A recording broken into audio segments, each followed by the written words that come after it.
여러분, 인공지능, 이 AI 붐의 한가운데에 사실은 거대한 중공업 기업이 숨어 있다면 믿으시겠어요? 오늘 이야기는 바로 그겁니다. 두산 에너빌리티라는 회사가 어떻게 이 AI 혁명에 보이지 않는 하지만 가장 중요한 심장 역할을 하고 있는지 지금부터 같이 한번 파헤쳐 보시죠. 우리가 정말 매일같이 쓰는 AI 챗봇이나 이미지 생성 서비스 있잖아요. 근데 그거 돌리는데 전기가 얼마나 드는지 혹시 생각해 보셨어요? 이게 생각보다 어마어마하거든요. 그럼 진짜 궁금해지죠? AI를 쓰는 진짜 전력 비용은 과연 얼마나 될까요? 전문가들이 AI 데이터 센터를 딱 한마디로 이렇게 표현합니다. 전기 먹는 하마라고요. 이게 그냥 웃자고 하는 말이 아니고요. 정말 입을 쩍 벌린 하마처럼 전기를 그냥 끊임없이 삼켜버리고 있다는 뜻이에요. 그 정도로 전력 소비가 엄청나다는 거죠. 네, 맞습니다. 지금 우린 AI 전력 위기라는 어쩌면 생각지도 못했던 문제에 직면한 겁니다. AI 데이터 센터가 너무 빠르게 늘어나면서 기존의 전력망으로는 도저히 감당할 수 없는 수준까지 와버렸어요. 말 그대로 여러분이 쓰는 AI 비서 하나를 위해서 전용 발전소가 필요해질지도 모른다는 얘기입니다. 근데 여기서 진짜 중요한 게 있어요.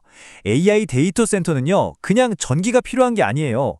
1년 365일 24시간 내내 단 1초도 끊기지 않는 아주 안정적인 전기를 원합니다.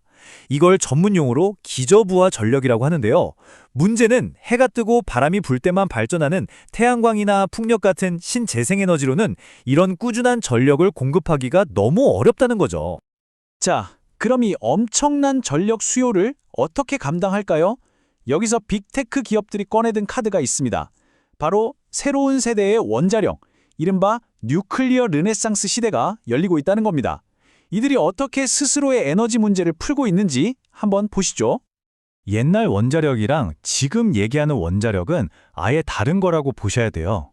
과거에는 정부가 주도해서 엄청 크게 또 아주 오래 걸려서 짓는 국가적인 사업이었잖아요. 근데 지금의 새로운 원자력은 완전 다릅니다.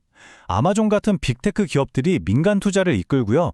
훨씬 작고 유연하게 마치 레고 블록처럼 모듈형으로 더 빨리 짓는 방식이에요. 패러다임이 완전히 바뀐 거죠. 이 새로운 르네상스의 핵심 기술, 그게 바로 SMR, 소형 모듈 원자로라는 건데요. 이름이 좀 어렵죠? 쉽게 말해서 예전처럼 거대하게 짓는 게 아니라 공장에서 부품처럼 착착 만들어서 현장에 가져와 조립하는 훨씬 작고 똑똑한 원자로라고 생각하시면 됩니다. 그러니까 당연히 더 빠르고 유연하게 설치할 수 있겠죠. 바로 이 대목에서 오늘 우리가 이야기할 주인공 두산 에너빌리티가 무대 중앙으로 등장합니다. 이 모든 변화의 흐름 속에서 필요한 모든 것을 만들어낼 수 있는 거의 유일한 회사, 바로 에너지 파운드리로서 말이죠. 두산이 왜 그렇게 특별하냐고요? 이 회사가 가진 포트폴리오를 보면 바로 답이 나옵니다. 기존에 큰 원자력 발전소도 만들 줄 알고요. 최첨단 가스터빈 기술도 있고요. 해상풍력 사업도 합니다. 그리고 무엇보다 앞으로 시장을 이끌 SMR 제작 능력까지 갖췄어요. 이 모든 걸 한 회사가 다 한다? 와, 이건 전 세계적으로도 정말 드문 경우입니다. 그래서 SMR 업계에 TSMC라는 말이 나오는 겁니다. 자, 여러분, TSMC가 뭐 하는 회사죠? 엔비디아 같은 회사들이 반도체를 설계하면 그걸 실제로 만들어주는 세계 최고의 생산 공장이잖아요.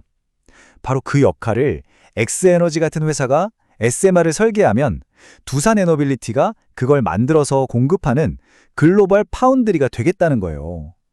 이건 그냥 하청업체가 아니라 없어서는 안 될 핵심 제조 파트너가 되겠다는 엄청난 전력인 거죠. 자, 지금까지는 좀 큰 그림을 그려봤는데요.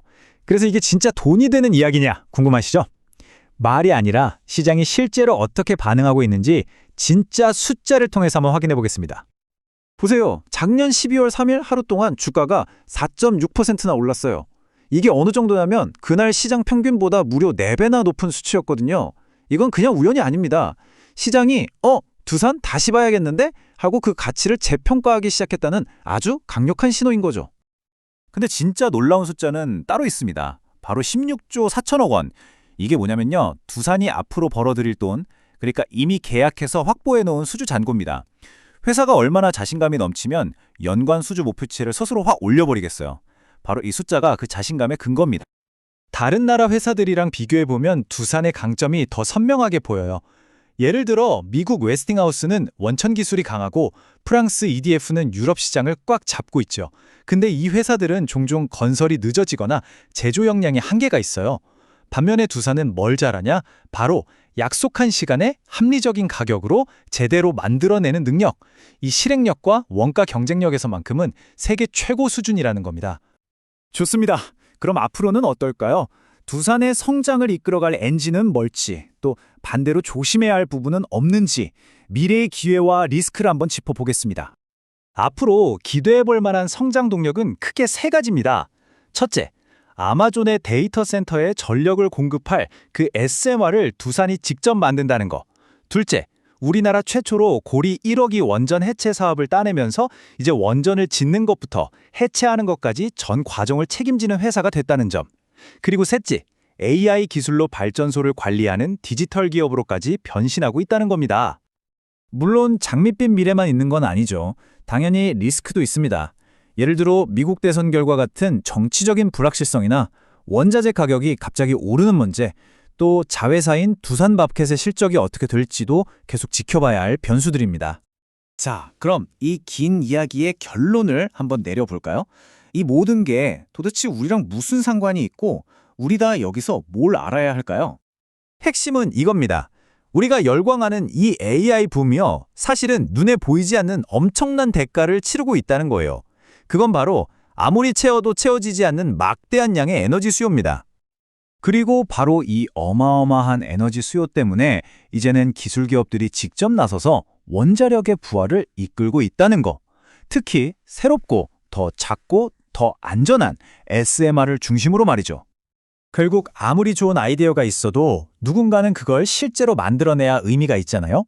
이 새로운 AI 시대의 에너지 인프라를 실제로 건설하기 위해서는 두산 에너빌리티처럼 압도적인 제조 역량을 가진 회사가 반드시 필요하다는 결론에 이르게 되는 겁니다. 마지막으로 이 질문을 한번 던져보고 싶네요. 어쩌면 원자력이야말로 화려한 AI 시대의 스포트라이트 뒤에서 이 모든 걸 가능하게 만드는 가장 중요하지만 눈에 띄지 않는 조용한 파트너가 아닐까요? 여러분은 어떻게 생각하시나요?